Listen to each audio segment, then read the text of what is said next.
The scene opens on a dark night with the last train of the day speeding along the tracks. An announcement indicates that this is the final train to Baihe Station, with its ultimate destination being Qin Yu Station. Inside the train, a young man with reddish-brown hair, Qin Yu, stares intently at his phone. His inner monologue reveals a chilling premonition. In my dream, the tunnel leading to Baihe Station is the beginning of everything. A beautiful woman with long, silver-white hair and a striking red dress, sitting opposite Qin Yu, speaks up. She playfully yet pointedly asks him if he's taken enough photos of her, warning that she'll have to start charging if he continues. Ignoring the woman's remark, Qin Yu, whose hand is wrapped in bandages, looks up from his phone with a cold expression. He curtly tells her to be quiet, as he is in the middle of a countdown. A close-up on Qin Yu's determined eyes reveals the gravity of his countdown. He thinks to himself, something bad is about to happen on this last train, confirming that his strange behavior is tied to a foreseen disaster.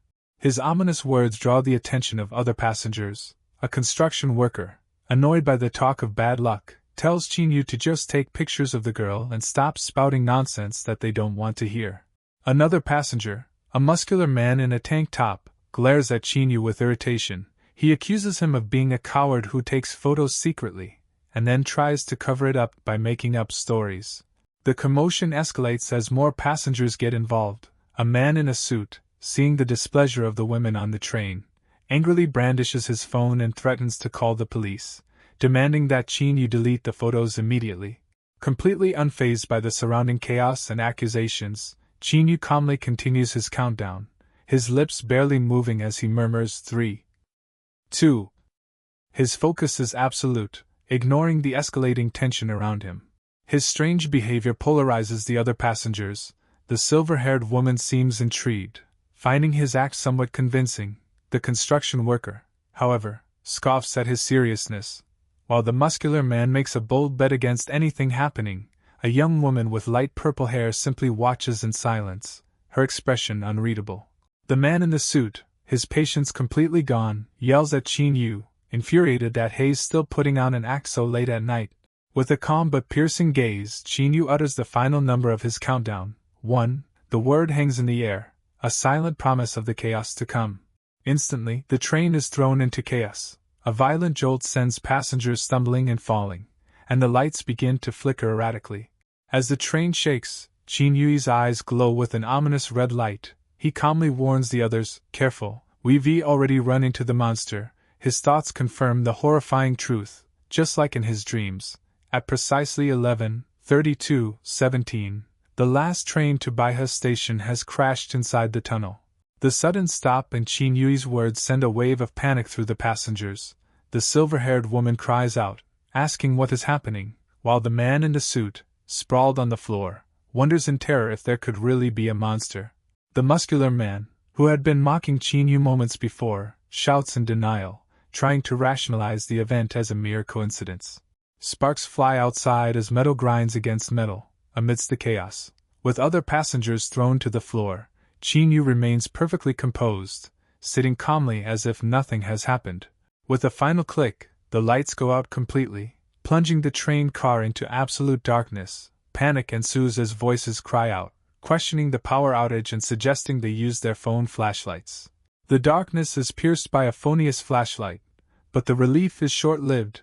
The light reveals a horrifying sight pressed against the window, a monstrous, inhuman face with glowing eyes, staring hungrily at the terrified passenger inside.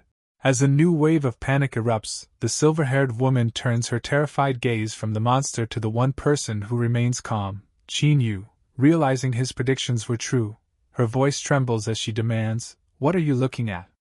What exactly is going on? You know something, don't you?"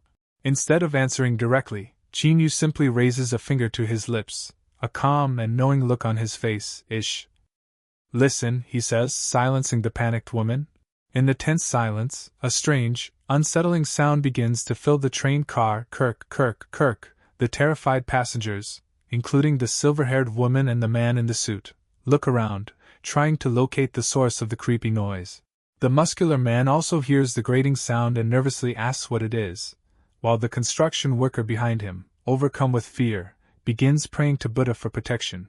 As the others panic, Qin Yu holds up his phone as a light source and nonchalantly says, "Don't worry, it's just a bug." His casual tone starkly contrasts with the growing fear on the faces of the passengers behind him. His statement is immediately proven wrong as a massive, monstrous leg shatters the train window. The bug is a giant locust, and the kirk sound is it breaking through the glass. The horrifying reality is revealed. A massive swarm of giant, grotesque locusts is crawling all over the train, their legs and mandibles scratching and tearing at the metal, trying to get inside. A schoolgirl with a face mask, who had been listening to music, looks up from her phone in sheer terror. What massive locusts, she screams. How could there be such big monsters? As the schoolgirl shines her phone light, she illuminates the windows, revealing more of the giant locusts with glowing red eyes, all fixated on the people inside the train car. As the schoolgirl stares, frozen in shock, Qin Yu's expression hardens. He watches the creature's coordinated movements and realizes the terrifying truth. This isn't a random frenzy. Damn, he mutters with grim certainty. They're targeting us. His confirmation shatters the last remnants of their composure. The muscular man and the man in the suit scream in raw terror, asking how they can possibly fight these monsters. In a complete reversal, all their mockery turns to desperation as they fixate on the one person who remains calm. The man in the suit grabs his companion, his voice breaking as he begs Qin Yu, "Bro, you must know something. Tell us quickly. What should we do to survive?" With every Onius desperate eyes on him, Qin Yu takes command. "Hurry, follow me, to the very front of the train," he shouts, already breaking into a run. The terrified passengers don't hesitate, scrambling after him in a chaotic stampede through the narrow train car. Qin Yu urges them on, yelling for them to move faster. However, the silver-haired woman stumbles and falls, her fashionable attire becoming a liability. "I can't run fast in heels, and the skirt is too tight," she complains. The muscular man and the construction worker quickly help her up, telling her that now is not the time to worry about that. They all continue their desperate flight. Outside, the train sits silently in the dark tunnel, completely swarmed by the giant, monstrous locusts that are relentlessly trying to break their way in. With a determined expression, Qin Yu leads the group of survivors as they burst into the driver's cabin at the front of the train. Once inside the cabin, Qin Yu grabs an emergency hammer and announces his daring plan. "I'll smash the train's front window. You all jump down immediately. I'll stay behind," he declares, ready to sacrifice himself. The muscular man immediately questions the logic, yelling, "Hey, if you break the window, won't the monsters come in?" But his warning is too late, as Qin Yu is already swinging the hammer. Ignoring the man's valid question, Qin Yu brings the hammer down, shattering the front windshield. "I've tried countless times," he shouts with desperate certainty. "This is the only way to escape, trust me." While the passengers are still reeling from the sudden action, it is his words that truly shock them into silence. The silver-haired woman can't make sense of it, thinking, "Countless times?" His words are impossible. Without a momentous hesitation, Qin Yu kicks out the shattered remains of the windshield and points down the dark, empty tracks, yelling at the stunned passengers to go quickly. Touched by his selfless act, the muscular man promises him free gym memberships for life, and the construction worker offers to renovate his home for free. Qin Yu cuts them off, urging them to stop talking and escape. Trusting him completely now, the passengers waste no time scrambling through the broken window and jumping down onto the tracks below. As the mysterious woman with light purple hair is about to leave, Qin Yu calls out to her. She pauses and looks back, a questioning expression on her face. Qin Yu gives her a strange warning. "You've never appeared in my dreams before, so I don't know what will happen to you. Please be careful." He then instructs her to lead the others to the next station's platform and wait for him. The woman processes his bizarre but serious words and gives a simple, acknowledging HM before turning to leave. After watching the last of the survivors disappear into the darkness of the tunnel, Qin Yu closes his eyes for a brief moment. "Now, it's just me left here," he thinks, a calm resolve settling over him. Just as the survivors are clear, the monstrous locusts finally break through the rear of the train, swarming into the car. At the far end, Qin Yu stands alone, waiting to confront them. From his perspective, the world looks like a video game. The horde of monsters is revealed to be level 1 mutated locusts, each with a health bar floating above its head. Far from being scared, Qin Yu is ready for a fight. He recalls how in his dreams, Killing these bugs granted him experience points and increased his strength. Now, in reality, he sees this swarm not as a threat, but as an opportunity. A blue aura surrounds Qin Yu as he prepares for battle. He thinks to himself, "Let us give it a try." He's not afraid, because he has practiced this exact scenario dozens of times in his dreams and knows it by heart. With incredible speed and power, Qin Yu lunges forward and punches straight through one of the giant locusts, destroying it instantly. A system window confirms his kill, rewarding him with 1 XP. His level 99 status flashes above his head, confirming that his dream abilities are now real. As he effortlessly crushes more locusts, he realizes that everything from the game in his dreams is happening in reality. A manic grin spreads across his face as his eyes glow with power. He laughs, "Haha, little locusts, you're my XP now. This is no longer a fight for survival, it is a harvest." As he continues his deadly dance among the monsters, a narration box begins to explain his backstory. His name is Qin Yu, and he is a young comic artist, living a seemingly normal life until now. Each kill brings a notification and a confirmation of his new reality, XP. He thinks with excitement, as expected, I really can gain XP from killing these bugs. As system messages announcing his XP gains flood his vision, the truth sinks in. Looks like everything that happened in my dreams is becoming reality, he muses. While effortlessly fighting off the locusts, he reflects on the sudden shift in his life. I used to think my world was ordinary, but now, it seems to be turning extraordinary. He's handling these monsters with an ease that should be impossible. The reason for his incredible power is simple. With his LV99 status hovering over him, he explains that he's so good at this because he has already experienced this exact scenario countless times in his dreams. The scene shifts to a flashback. He doesn't remember when it started. But every night, he had the same dream. He would stand in a void, watching on countless floating screens as monsters descended upon the world. At first, as a comic artist, he was just excited for the inspiration. But his excitement turned to horror. He explains that in his dreams, the monsters began their attack on the city, slaughtering his people. He watched as even his own family and friends met tragic ends. He was filled with a helpless rage. He wanted nothing more than to rush in and fight the monsters to the death. But he could only watch from the outside, like a spectator in front of a TV, powerless to change anything. That all changed one night when, on a whim, he tried reaching his hand into one of the floating TV screens. To his shock, he discovered he could actually go inside. For the first time, he stepped out of the void and into the world of his nightmares, ready to confront the beasts that had tormented him for so long. His battle for revenge began at that very moment. He vowed that the monsters who slaughtered his people, his loved ones, and his friends would not be spared. Not a single one of them would live. From then on, every single night, he would enter one of those dream worlds and fight the monsters inside in brutal, life-and-death battles, steadily honing his skills. But he soon discovered a strange rule of this dream world. Even when he wiped out every monster in a level, the TV screen wouldn't disappear. The next night, it would return, the monsters appearing again as if nothing had happened. However, this endless repetition had a silver lining. As he kept killing monsters, his own physical strength grew, and he started receiving system prompts for levels, becoming stronger and stronger with each fight. He finally understood the true nature of his dreams. They were game instances. He could reload them, replay them, and through endless repetition, not only raise his level but also master every detail, memorizing every event and formulating the perfect strategy for every possible scenario. And with that realization, a confident smile spread across his face. Just like the heroes in the comics he drew, he had become the protagonist of these game instances. He had conquered these dream worlds, ready for any of them, knowing their outcomes inside and out. He explains that the current subway scenario is the one he's practiced the most, making it the easiest for him to handle. Out of curiosity, he had even visited the real-world locations from his dreams before. But he never imagined that this time, the exact same scenario would play out in real life. The time, the monsters, and even the XP gained from killing them were all identical to his dreams. The only unexpected twist was that the level 99 he reached in his dreams had returned with him to reality.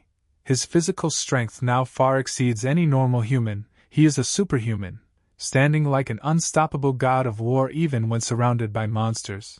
With this power comes a heavy burden. He realizes that if these creatures are appearing in the real world, then his world is in serious trouble, and as the self-proclaimed protagonist, he must give everything to save it.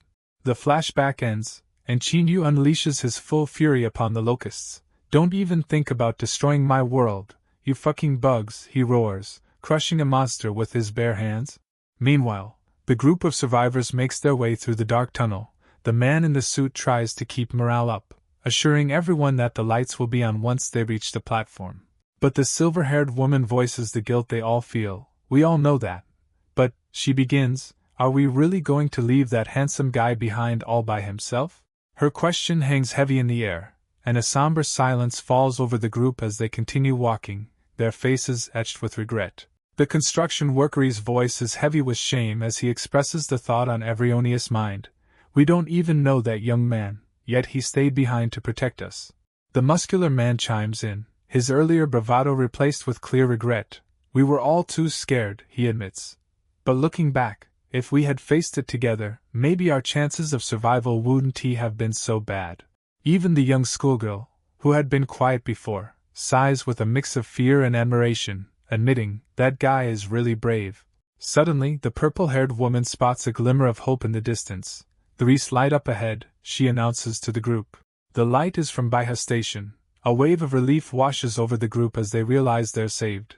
They can find help on the platform, and their phones will finally have a signal.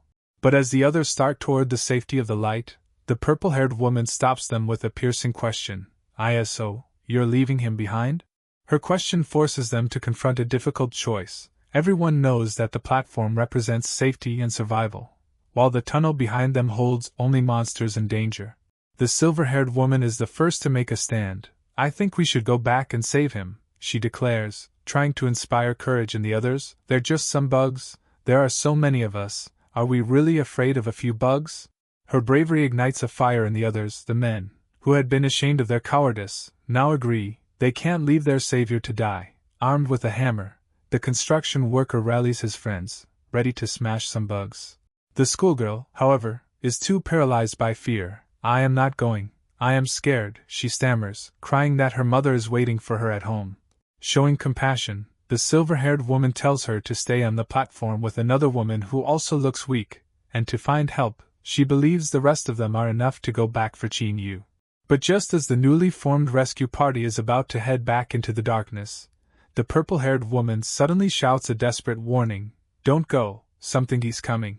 Her warning comes too late. The group stares in horror as a massive, dark silhouette emerges from the far end of the tunnel. It is huge, and it is definitely not a person.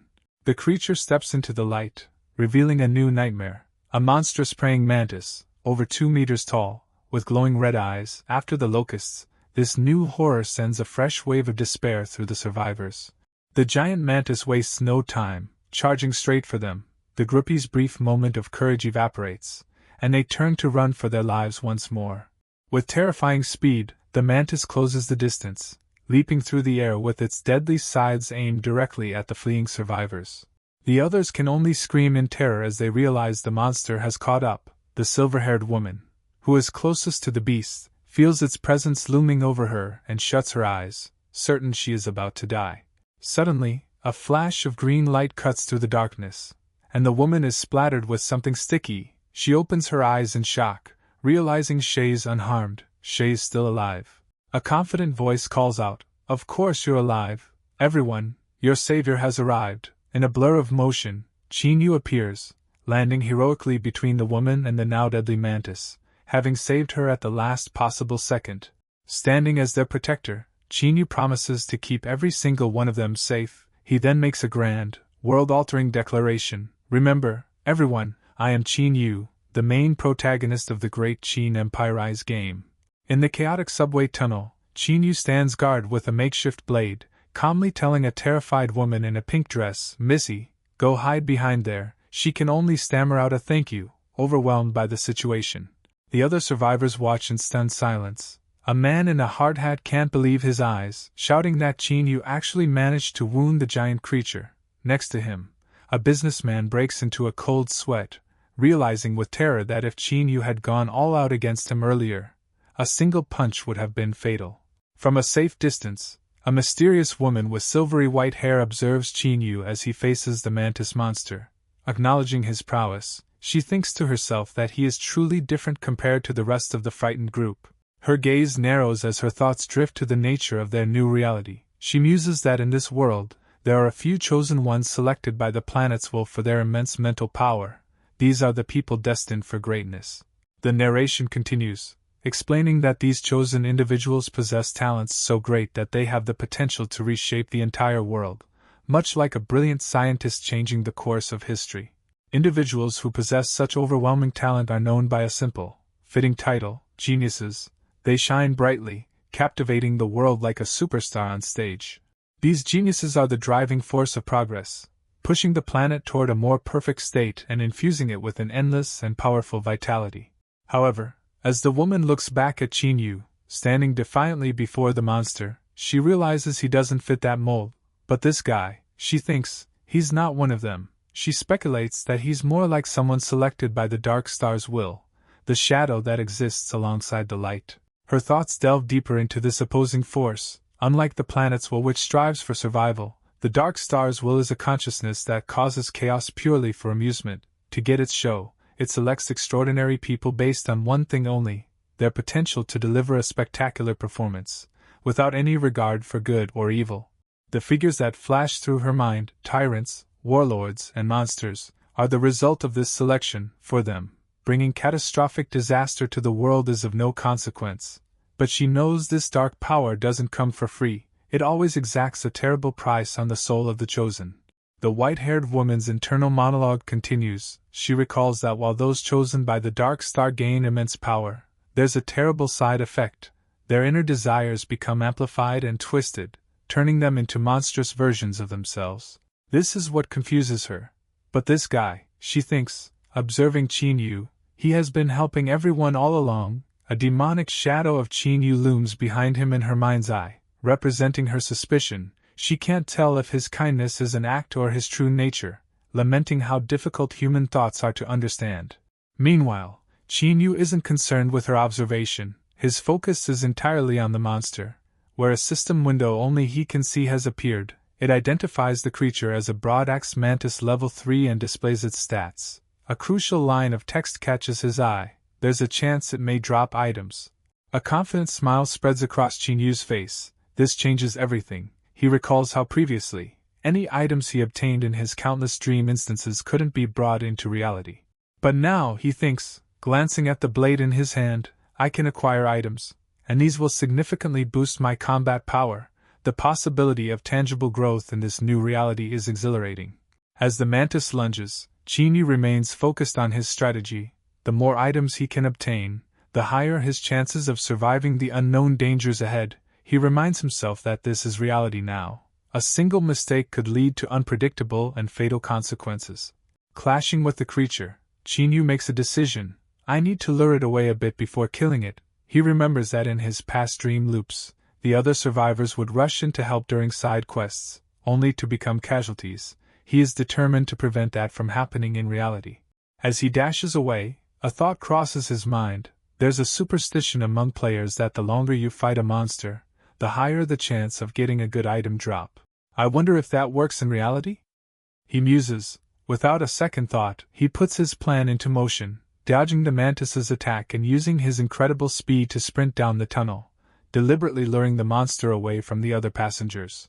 The survivors can only stare in awe at the blur of motion they just witnessed. The muscular man gasps. That fast? Olympic champion level? The businessman is equally dumbfounded, asking, who is he really? Is he an undercover special forces agent? Their minds struggle to comprehend his unbelievable abilities. Watching him run off, the woman in the pink dress realizes his plan. She points out to the others that he deliberately drew the mantis away. They wrongly assume that even he would struggle against such a giant monster.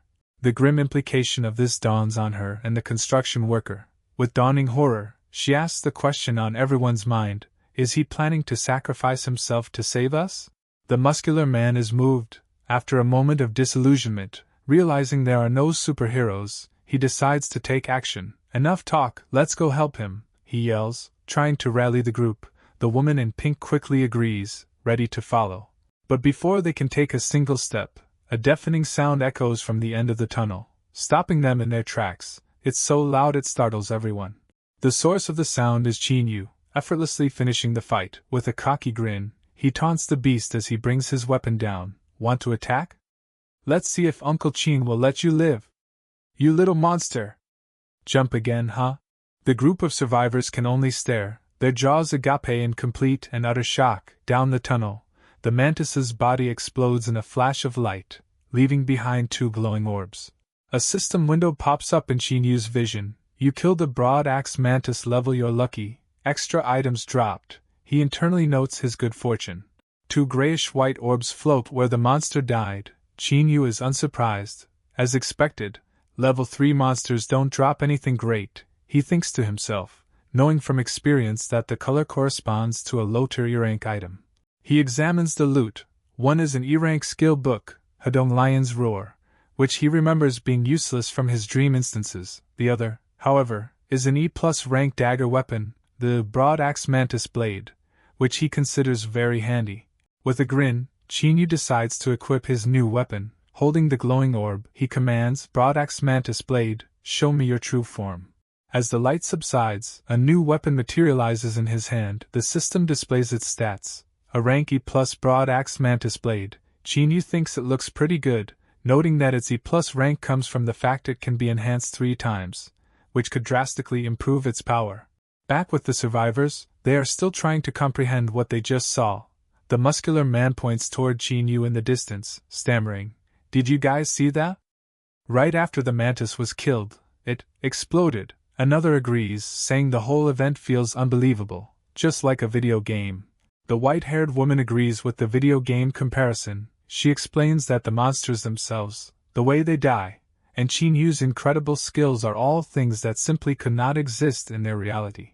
The businessman takes this idea and runs with it, forming a popular theory. So, this means we all traveled through to another world.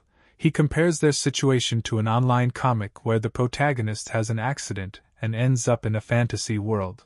But the white-haired woman calmly shatters his theory. You haven't traveled to another world, she states with certainty. It's just that the world we live in has changed. Her statement sends a shockwave through the group. While some are trying to process the idea that their world has changed, the businessman immediately worries about his mortgage payments. The construction worker chimes in that no matter what, they can always go home and farm. The white-haired woman offers a cryptic and unsettling answer to their questions. I can't answer these questions for you now, but in the future, you will understand everything. That is, if we can survive and get out of here. Her words sink in, and the woman in the pink dress voices their collective fear. She reminds them of the extreme danger they are in, from the locust swarms to the giant mantis, real monsters appearing right before their eyes. A moment of reflection falls over the businessman. He admits with a puff of air that if it weren't for Qin Yu, they wouldn't have even escaped the train. They would have been devoured by the locusts. The construction worker adds his own observation. Don't you think that young man was weird from the start? He asks. He knows everything. As if he experienced these bizarre events before, he then poses the million-dollar question. With skills like that, why has he been helping them instead of escaping alone? Just as they question his motives, Qin Yu cheerfully waves them over. Hey! You guys, come over here, he shouts. Let's hurry to the platform and get ready to clear this stage. Seeing him calling, the survivors decide to table their suspicions for now. The priority is to live, survive first. Everything else comes later. I don't want to die, the businessman resolves. As the group approaches, Qin Yu notices their gloomy, distrustful expressions. Why do they all look like they eaten dead flies? He wonders. He recalls that this never happened in his dream instances and begins to worry that another deviation from the script is about to occur. Trying to break the awkward silence, he jokes. What's wrong with you guys? Are you all stunned by my powerful strength? His attempt at humor falls flat as the group continues to stare at him with suspicion. The white-haired woman decides to address the issue head-on. She steps forward and tells him plainly, wondering why you didn't protect yourself and leave, and instead chose to save these unrelated people. Then she asks the question that's been weighing on her mind. I also want to know, she says, her gaze intense. Are you darkness in disguise or true light? Qin Yu is genuinely taken aback by the question.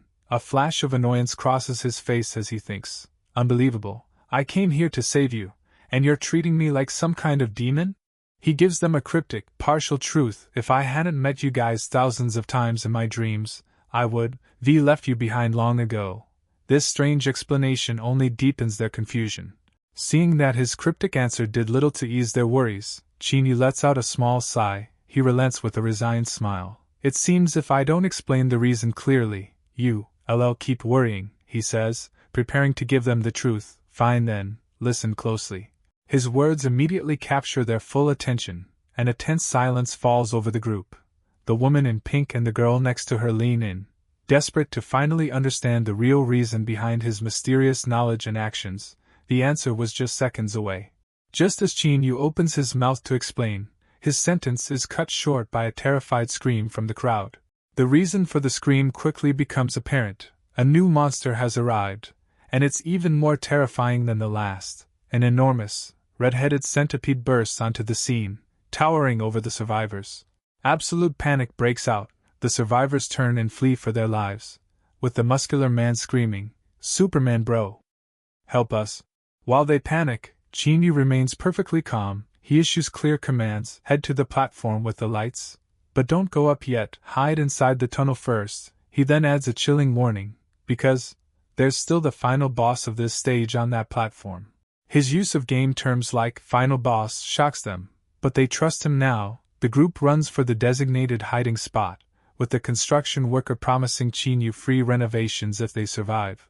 As the others flee, the mysterious white-haired woman remains. Qin Yu turns to her, his new dagger in hand. You should go too, he advises, it's dangerous here. Unfazed by the giant centipede skittering in the tunnel just behind Qin Yu, the woman doesn't move an inch. She simply continues to watch him, her expression calm and analytical. Slightly surprised by her composure, Qin Yu asks, "What, you still want to know the answer right now?" He seems amused that her curiosity outweighs her survival instincts. As the centipede closes in, Qin Yu turns to face it with a smirk. He speaks to the woman. You're kind of interesting. You never appeared in my dreams before, yet you're still this stubborn." A system window displays the monster's stats. A level 3, E+ rank red-headed centipede. Facing the beast, Qin Yu confidently tells the woman, "Alright, just wait till I chop this monster, and then I'll tell you." But the woman decides she won't wait for his answer. "Even if you don't say, I can still find out," she thinks. Her eyes glowing with resolve, she activates a special ability, Activate Planetary Will Scan, a power that can identify which cosmic force has chosen him. A special signal is received, and the scan initiates. As Qin Yu battles the centipede, a targeting system locks onto him. The woman's eye glows a brilliant, data-filled blue as the scan begins. As Qin Yu moves in for the kill, the scan completes, and the results flood her vision. Codename, Qin Yu, race, human, and then, 2 unbelievable stats: current level, LV-99, max type, dual-star consciousness influencer. Her mind reels. So he's one of the rare dual-star consciousness influencers, chosen by both the planet's will and the dark star's will. She knows this is a unique type of existence. Though rare, there are still tens of thousands of such individuals in the world. These dual-star individuals, she knows, are people with the potential to leave their mark on history. As long as they resilient enough to seize their opportunities, they can achieve feats as great as unifying the world. But even the most exceptional ones, those who become invincible in battle, typically only reach levels between 20 and 50. This is the accepted upper limit of what is considered achievable. They can become masters of strategic planning, leaders of nations, and legends of their time, but their power has a ceiling. And that's what shatters her composure. Her eyes, glowing blue, are wide with disbelief as she focuses on the most impossible detail. But him, LV-99. Max level? How is that possible? She gasps. She knows the secret of the dual-star influencers. They have the ability to repeatedly experience reality in their dreams. But she also knows that this power comes at a terrible, terrible price. To reach such a level, he would have had to endure countless cycles of psychological torment, intensified to the extreme in his dreams. Every time he re-enters a dream, the pain resets, forcing him to build his psychological endurance from the very beginning, over and over again. Her horrified thoughts continue, the terrible implication sinking in. It means that every single dream he experienced was filled with the most excruciating pain imaginable. To reach the max level of 99, she calculates that he must have endured at least tens of millions of such agonizing experiences. To put that in perspective, in the modern world, a person who reaches a mere level 5 in their dreams is already considered exceptional. This is the core of her confusion. After enduring tens of millions of torments, he should have gone completely insane by now, yet, as she watches him fight with a manic grin, she can only wonder then why is he still so lively? As if to prove her point, Qin Yu playfully stands atop the giant centipede, taunting it before finishing it off. Watching his bizarre, cheerful behavior in the face of death, the woman concludes that he must not be normal. Perhaps the endless torment truly did damage his brain. With one final blow, the battle is over. A notification confirms the kill and that a single item dropped. Qin Yu seems a little disappointed, muttering, "Unfortunately, luck didn't last. Only one item dropped. What a waste of a giant centipede." His disappointment quickly fades as he turns his attention to the glowing orb left behind by the monster. "Let's see what I got this time," he says, his interest piqued. The item is revealed to be an E-rank storage space. It can hold up to 5 cubic meters of items, and anything placed inside enters a time-stopped state, preventing decay. The only restriction is that it cannot hold living beings. "Oh, nice," Qin Yu exclaims, immediately seeing the value. A time-stopped state, it's better than a refrigerator. His first thought is its practical use in the coming apocalypse. He can use it to stockpile food. He then remembers a key mechanic from his dream instances. Space-type items could be absorbed into a mental realm, creating a personal inventory. He decides to test if the same principle applies to reality now. Focusing his intent, he puts the theory to the test. The small, glowing cube of the storage space rises from his palm, dematerializes, and then flows like liquid light, sinking directly into his skin. He looks at the glowing mark on his palm with satisfaction. It actually works. This is incredibly convenient, he thinks, pleased with his new inventory system. With the battle over, he turns his attention back to the one person who didn't flee. He stands over the fresh corpse of the centipede, dagger in hand, and gets back to the matter at hand. "You haven't left yet?"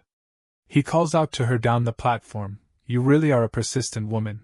The woman looks back at him, her entire perspective having shifted.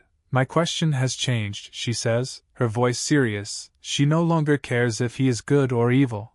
"I want to know why you haven't gone insane yet." Qin Yu is completely baffled. "Insane? What nonsense are you talking about?" he retorts, having no idea what she's learned. "Who do you think is standing before you?" He then launches into a ridiculously passionate speech. Striking a heroic pose, he declares that he is a rare comic artist, driven by pure love and passion, a tough person who will tell his stories even if he starves. This, apparently, is his reason. After listening to his bizarre, nonsensical rant, the woman gives him a deadpan stare. With a flat, unimpressed tone, she delivers her verdict. "Yeah, you really are insane." Her answer shocks him. "How do you know I am insane?" He sputters, then immediately jumps to the wrong conclusion. "Don't tell me, you also have those dreams about instant descents?" "I don't," she replies calmly, "but many people in this world do." She then delivers a crucial piece of information. "But none of them are like you." This gives Qin Yu pause. He sits down on the monster's corpse to process this. Interesting. So I am not the only one dreaming of this. He realizes there must be some hidden truth behind why the dreams are now manifesting in reality. The white-haired woman observes him, noting that any normal person would simply panic. Rather than try to find a hidden truth behind the world going wrong, she recognizes that his mind works differently. But Qin Yu quickly snaps out of his deep thought. With a confident grin and a pump of his fist, he declares, "It doesn't matter. After all, someone as ruthless and formidable as me will definitely save this world," he proclaims, his eyes blazing with a manic, unwavering confidence. She stares at him, realizing the terrifying truth. He isn't joking. Despite his apparent insanity, he possesses an absolute, unshakable conviction that he can and will save the world. This conviction makes her come to a decision. Maybe, she thinks, her eyes narrowing with purpose, I can choose to form a contract with him. Meanwhile, the other survivors are huddled in fear near the platform, some debate going ahead, but the woman in the pink dress insists they wait for the handsome Qin Yu. showing just how much they, come to rely on him. Just then, the group spots Qin Yu and the white-haired woman approaching, and one of them carelessly shouts out hey. The shout sends the rest of the group into a panic. They frantically shush their companion, reminding him in hushed, terrified whispers that Qin Yu warned them about a boss being nearby.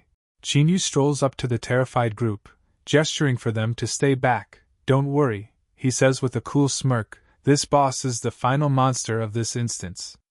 Just find a place to hide and stay quiet. As the others scramble for cover, Qin Yu stands alone, facing the darkness of the platform. He looks towards the unseen enemy with unshakable confidence, and says, with me here, that thing is as good as dead. As they hide, the woman in the pink dress voices the question on everyone's mind, do you want to see what the boss looks like? The muscular man admits that he'd be lying if he said no. Despite being scared, he finds the situation thrilling. They agree that it couldn't hurt to just take a peek. Overcome with a mix of fear and curiosity, the survivors cautiously peer out from their hiding spot, wondering what the final boss could possibly look like. And then they see it, high up in the cavernous subway station. A truly colossal moth monster clings to the wall, its wings casting a huge shadow. Opposite it, Qin Yu looks like a tiny, insignificant speck. The system window confirms its identity. It's the White Moth King, a level 5 D-rank monster, a rare species with stats far exceeding anything they faced before. The sheer scale of the creature leaves the survivors speechless. It's so big, the woman exclaims, while the muscular man asks in disbelief if that thing is really the final boss. Their shock quickly turns to terror. The construction worker points, screaming about whether the moth eats people, while the girl next to him points out that its massive size makes no biological sense.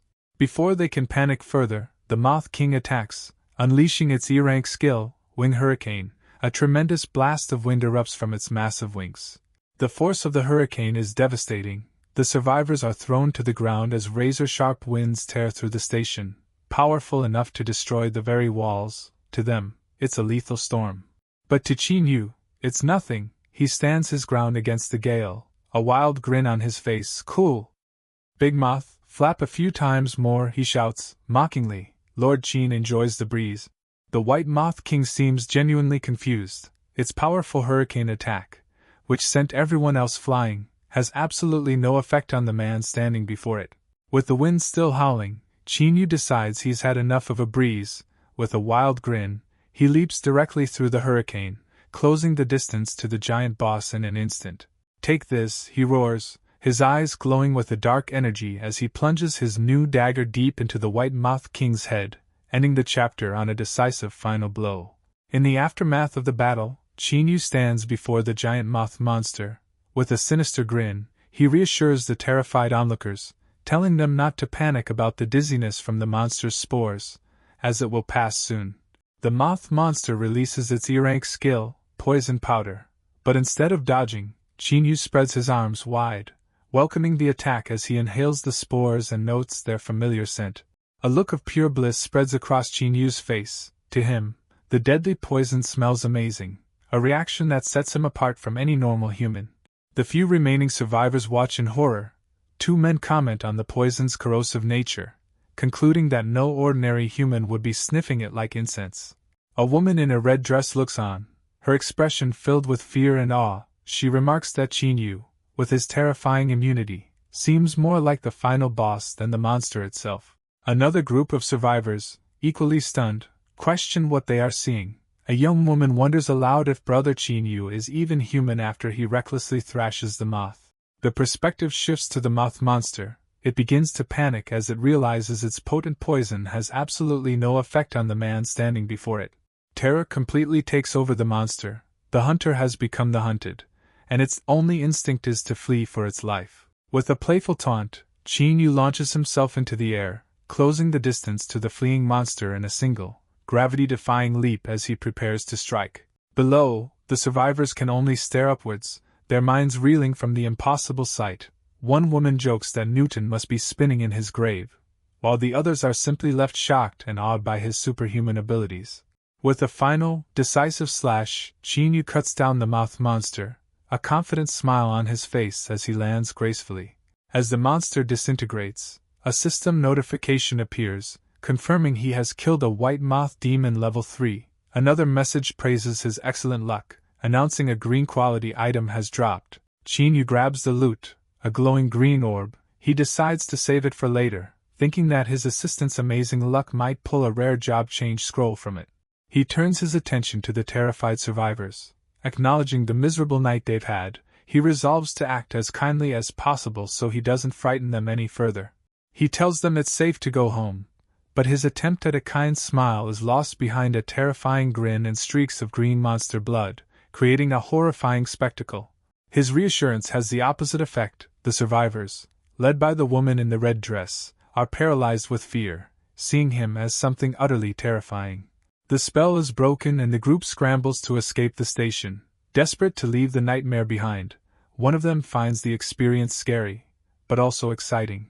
Finally reaching the surface, the survivors are relieved to be alive. One of them shouts a frantic goodbye, hoping they never have to meet their terrifying savior ever again. After the last survivor flees, the station falls silent. Qin Yu turns to leave, only to find he isn't alone. An elegant woman with short white hair is watching him. Oblivious to her importance, he casually says he's leaving and she should head home. Ignoring his casual dismissal, the woman replies with chilling certainty, "The great upheaval has begun," she states calmly. "No one has a home anymore." The words stopped Qin Yu in his tracks, his brow furrowing in confusion at her cryptic warning.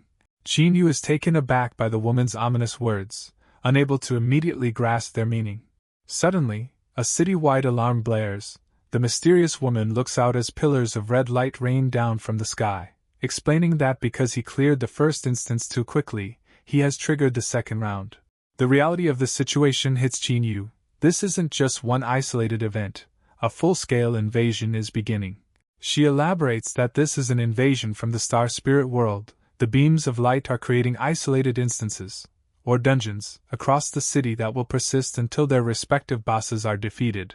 With the end of the world unfolding before them, she turns to Qin Yu and asks if even a protagonist like him, who prides himself on saving the world, is scared. Qin Yu remains silent for a moment, the gravity of the apocalypse sinking in. But his silence is broken by a wild, excited grin. He declares that he isn't scared at all. A worldwide upheaval is exactly the kind of chaos he has been waiting for. As he suddenly dashes off, the bewildered woman calls after him, asking where he is going in such a hurry. He shouts back that he's heading home. In one of his prophetic dreams, his own apartment building becomes an instance, and he needs to save his assistant, and, just as importantly, his manuscript. The woman is left speechless, watching him go. She can't believe that with the world ending, his first thought is to save his comic manuscript, a testament to his eccentric priorities. Watching him run off, the mysterious woman comes to a simple conclusion: comic artists are, indeed, a bit crazy. Meanwhile, in Yuzhou City, Qin Yu's premonition comes true. A system window declares that an E-rank star spirit instance has opened at the android apartment, where goblins have already begun their assault. Inside, Zhang Tong, one of Qin Yu's assistants also known as the Gotcha Goddess, nervously clutches a kitchen knife, sensing the danger outside. The studio is in chaos, surrounded by overturned furniture. Zhang Tong nervously wonders what on earth is happening. Elsewhere in the building, another person runs for his life, pursued by the monstrous silhouettes of the creatures that have invaded their office. The danger is very real, as a goblin viciously attacks one of the employees, who screams in agony. Huddled in a corner of the office, a terrified Zhang Tong questions why so many monsters that look like goblins have suddenly appeared. The word goblins triggers a memory, and a horrifying realization begins to dawn on her.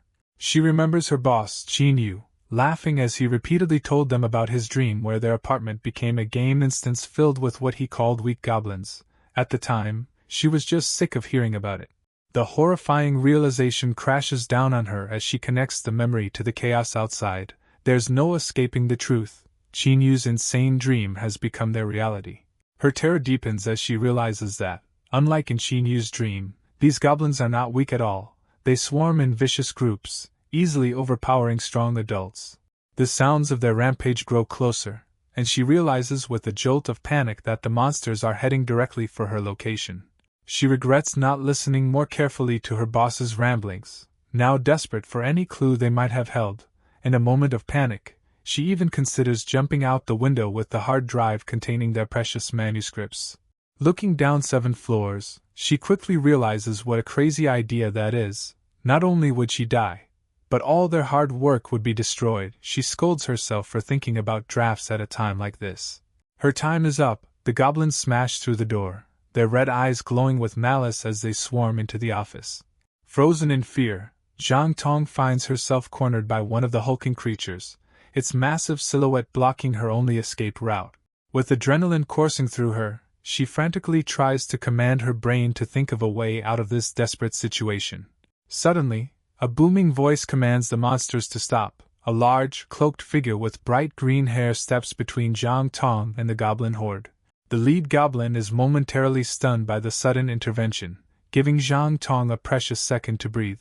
Her protector is revealed, Zhao Mengzhu, a fellow assistant at the studio, also known as Landlord Daddy. He strikes a pose with a pink club, bravely challenging the goblins to face him instead of picking on a woman. A wave of relief washes over Zhang Tong as she recognizes her savior. It's Zhao Mengzhu, their studio's only other male employee and their wealthy landlord.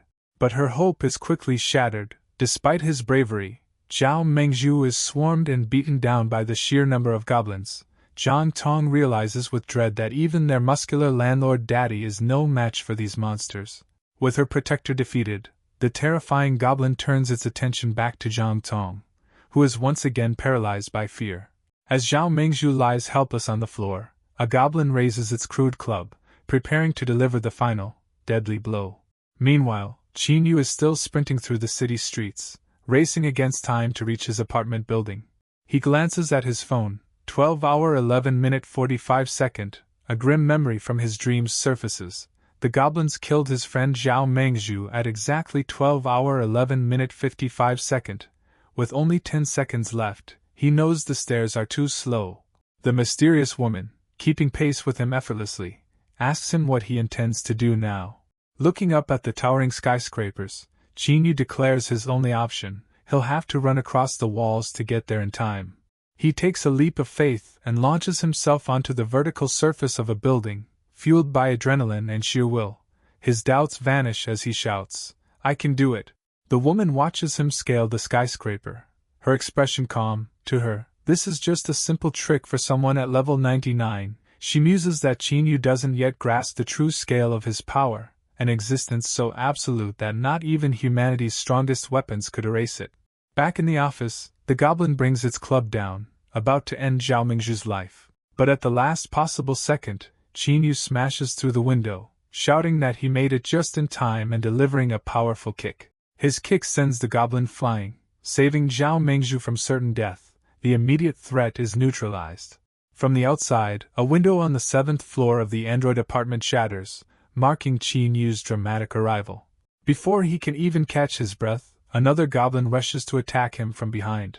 Without missing a beat, Qin Yu spins and delivers a flawless kick. He notes to himself that it was a perfect hit, a move he has practiced countless times in his dreams. Seeing how easily their comrades were dispatched, the remaining goblins are terrified and immediately turn to flee. With a smirk, Qin Yu grabs a heavy object from a desk, taunting the monsters that escape won't be so easy. He effortlessly hurls the object, taking out the last of the fleeing goblins in one brutal strike, leaving the room in a stunned silence. Staring at the carnage and her now heroic boss, Zhang Tong comes to a startling new conclusion, thinking to herself that Boss Qin must be a superhero pretending to be a comic artist. Suddenly, a sweet-sounding voice corrects her. He's not pretending, he's a superhero who simply chose to draw comics. Zhang Tong is startled by the unexpected voice. She turns to see the mysterious white-haired woman from earlier, now floating outside the shattered 7th floor window. Terrified, Zhang Tong asks if she is a human or a ghost. The sight of the dead monsters and the floating woman is too much. Zhang Tong finally breaks down, screaming and questioning what has happened to her world. After a brief explanation, the group calms down. Zhao Mengzhu summarizes what they've learned. The game-like instance from Qin Yu's dreams has descended upon their reality. Qin Yu stands confidently, laying out their objective. Their mission is to restore the real world by clearing the instance and returning everything to its original state. Inspired by his friend's heroic stance, Zhao Mengzhu exclaims that Qin Yu is just like the protagonist of a comic book, with his own main storyline. Seizing the moment, Qin Yu officially asks his friend, Zhuer, to become his right-hand man on this quest. Without a moment's hesitation, Zhao Mengzhu enthusiastically accepts, calling him captain as they clasp hands, sealing their new partnership. With his first party member secured, Qin Yu turns to Zhang Tong for another emergency task. He presents the glowing green orb he acquired from the moth monster. He explains that it's a green-quality loot orb. When opened, it generates a random item, and the quality of that item depends entirely on the luck of the person opening it. Qin Yu points to a nervous Zhang Tong, declaring that as the woman with the legendary title of Gotcha Goddess, she is the one with the strongest talent for this task and must be the one to open the orb. Zhao Mengzhu agrees, proudly reminding them that his own first epic quality item was drawn for him by Zhang Tong, confirming her incredible luck. Flustered by the pressure, Zhang Tong claims they were just flattering her. She reluctantly takes the orb, warning them not to complain if she draws something bad. With a deep breath, she commands the orb to open, and it erupts in a brilliant flash of light. The light fades to reveal an E+ rank job change orb. Singing Magical Girl, Qin Yu is thrilled, celebrating that their Gotcha Goddess came through and pulled a rare job change item. Before Zhang Tong can even react, a heroically inspired Zhao Mengzhu snatches the item, a sparkly microphone, and declares that he will take this job to protect the world. In a horrifying flash of light, the muscular Zhao Mengzhu is transformed into a magical girl, complete with a frilly purple dress. Zhang Tong is traumatized by the sight, screaming that it doesn't suit him in the slightest. Ignoring the bizarre spectacle, Qin Yu announces that he's leaving to find and defeat the instance's final boss, telling the other two to hide until he gets back. Zhang Tong panics, yelling after the departing Qin Yu. She reminds him that neither she nor Zhao has any combat power, asking what they are supposed to do if more monsters attack. Her question is answered almost immediately as a massive, hulking shadow falls over the doorway. A voice wonders if Boss Qin is back. But the shape is wrong, it's far too large and monstrous to be human. The new enemy reveals itself, a hulking, muscular goblin that dwarfs the others in size and menace.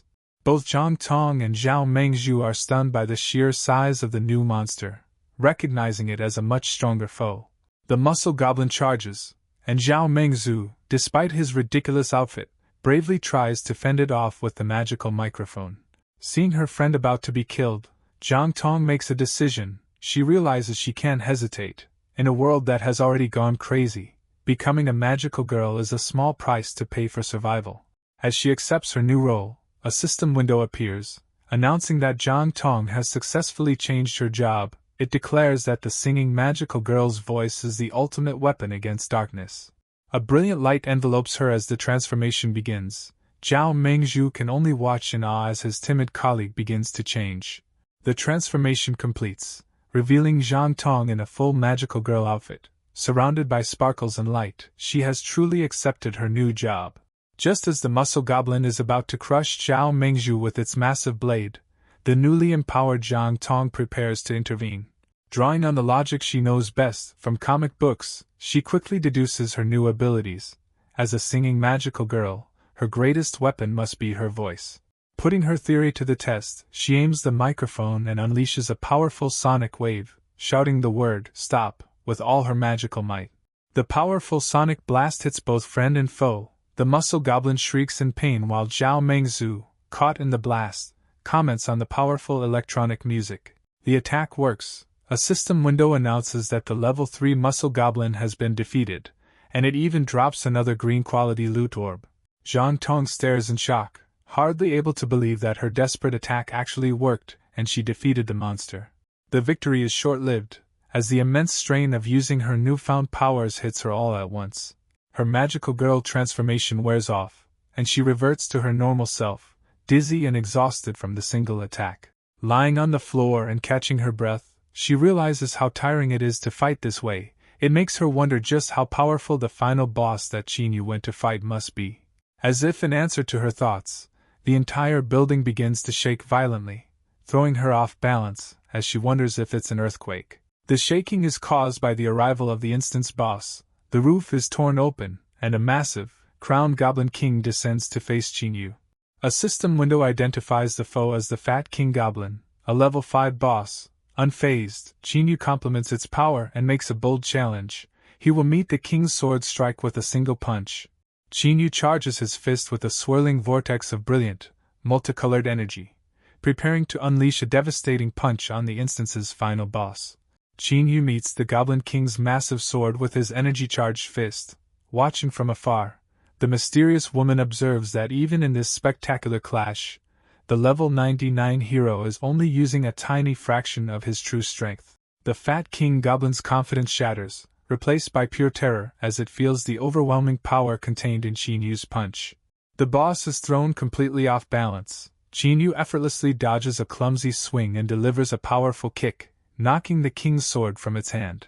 With the boss disarmed, Qin Yu glows with golden energy and launches himself into the air for the final blow. He tells the king there is no escape as he descends in a devastating dive attack, engulfing the boss in light. The battle concludes with a massive explosion. A brilliant pillar of light erupts from the roof of the android apartment building, signaling the defeat of the final boss and the clearing of the instance.